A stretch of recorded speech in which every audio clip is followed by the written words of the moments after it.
Quand on parle de conservation de la nature, c'est important de discuter avec ceux et celles qui en prennent soin depuis longtemps. C'est pour ça qu'aujourd'hui, on est à Wolinak. On va à la rencontre de la nation Wabanaki pour en apprendre un petit peu plus sur leur lien à la nature, sur les différents projets qu'ils mènent, entre autres avec des organismes de conservation de la nature sur leur territoire ancestral qui s'appelle Endakina. Je vais rencontrer 3 personnes inspirantes qui ont la conservation à cœur.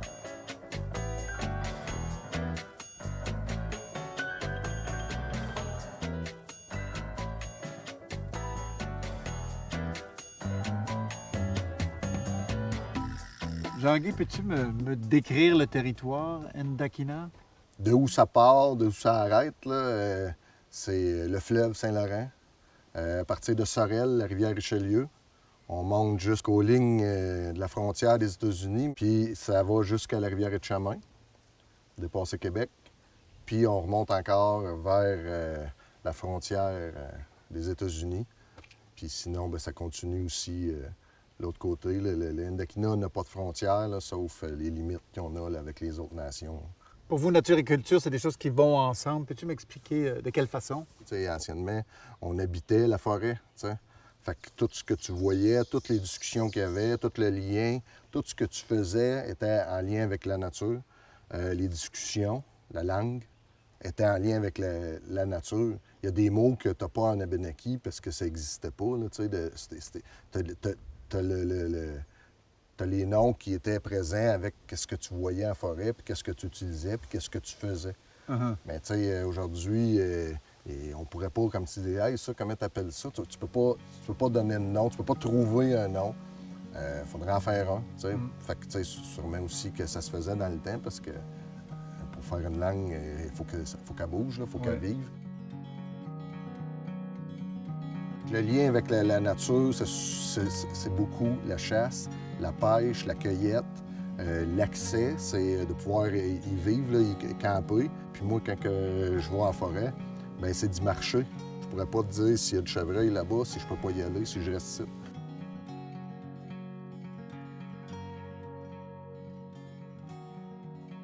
Julien, pourquoi est-ce que vous avez initié une collaboration avec la nation Wabanaki? Pour nous, c'est simple. Les deux, on avait la même mission, la protection, la conservation du territoire naturel. Le territoire ancestral de la Première Nation est une grande partie du territoire d'action de conservation de la nature. Donc, pour nous, c'était une très bonne base pour commencer là, une collaboration. Et comment ça s'est fait, le démarrage, le début de cette collaboration? On a commencé peut-être par marcher le territoire ensemble, donc un site qu'on avait protégé, Conservation Nature Canada.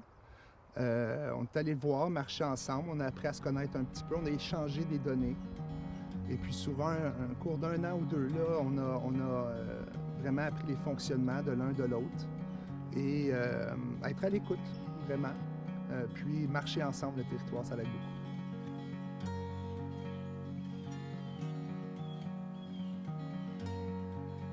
Éric, qu'est-ce qui vous a poussé à développer des collaborations avec la nation Wabanaki? Bien, c'est sûr d'apprendre des usages, en fait, des savoirs traditionnels. Hein. Donc, nous autres, on a une approche beaucoup plus scientifique par rapport à la conservation. Donc les savoirs un peu autochtones et allochtones, peut-être d'arriver à faire évoluer notre façon de gérer nos milieux naturels avec peut-être une approche un peu plus là, qui combine un peu ces deux regards-là.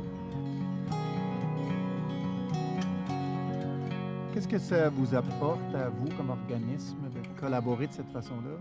Bien, c'est un nouveau regard sur la conservation, c'est une nouvelle façon de faire les choses. Donc pour nous, c'est une nouvelle expertise qui est très intéressante. Ça nous apporte également des gardiens du territoire, des gens qui vont prendre soin des sites protégés. C'est vraiment des apports qui sont énormes pour nous et qui sont nouveaux. Donc on doit assimiler tout ça.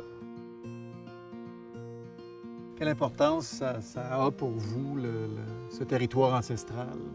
De vivre, de ramener les traditions, de remontrer tout ce que les plantes, tout ce que les arbres, tout ce qu'on était capable de faire dans le passé avec les membres de la communauté, la relève. Ça prend du territoire, puis c'est par le biais des accès avec les organismes de conservation comme Conservation Nature Canada et autres. Là, fait que c'est comme ça qu'on peut retourner sur le territoire. Est-ce que tu as des recommandations à faire à une autre ONG qui souhaiterait comme ça créer une collaboration avec les Premières Nations? Oui, vraiment de ne pas sous-estimer la phase d'apprentissage. Donc vraiment d'apprendre à se connaître, de marcher le territoire ensemble, comme je le disais, et de commencer par un projet qui est simple.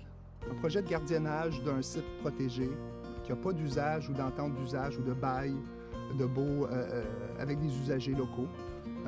Donc un projet qui est simple comme ça, ce serait une belle façon de démarrer une collaboration. On est content que ces organismes-là veulent travailler avec nous autres. Puis la même chose sur l'autre bord, qu'on veut travailler avec eux autres. Merci Jean-Guy. C'est quoi l'activité qu'on va faire aujourd'hui? Aujourd'hui, c'est de la formation. La formation sur reconnaître les arbres qui nous entourent en forêt, sur le territoire.